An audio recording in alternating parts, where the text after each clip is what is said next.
चलिए इक्वेशन इसको फर्स्ट मानते हैं, इसको सेकंड मानते हैं। इसमें बताया गया था y का वैल्यू या x का वैल्यू दो में से एक को इक्वल करना होता है। यहाँ पे हम y का वैल्यू इक्वल करते हैं, तो इक्वेशन फर्स्ट में b से मल्टीप्लाई करेंगे, इससे मल्टीप्लाई कीजिएगा, bx हो जाएंगे प्लस by हो जाएगा, ab हो जाएगा और b से b में गुना करेंगे b²। ये आपका इक्वेशन थर्ड हो जाएगा।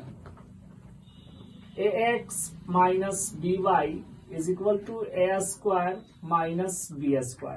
ये इक्वेशन में कोई चेंजिंग नहीं हुआ है, यहाँ भी सेकंड है तो यहाँ भी सेकंड रहेगा।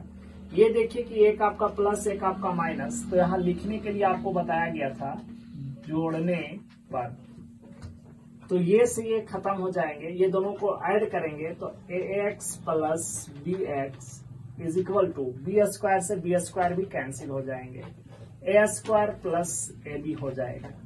ये दोनों में x और x शामिल है, x को बाहर निकाल देंगे, a प्लस b हो जाएगा इज इक्वल टू, इसमें a और a शामिल है तो a को बाहर निकालेंगे तो a प्लस b हो जाएगा। x is equal to a into a plus b by, ये पूरा a प्लस b यहाँ चले आएंगे, a प्लस b हो जाएंगे। ये ab से ab cancel, x is equal to a, यानी x का मान आपका a हो जाएगा।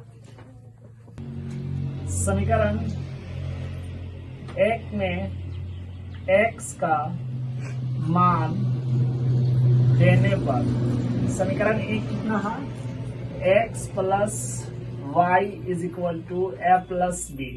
x का मान कितना निकाले, a, x के जगह पे a बैठा देंगे, y a प्लस बी, एक उधर लेकर के जाएंगे, y is equal to a plus b, इधर प्लस में इधर आएगा तो माइनस में, प्लस से माइनस खत्म हो जाएंगे, y is equal to B.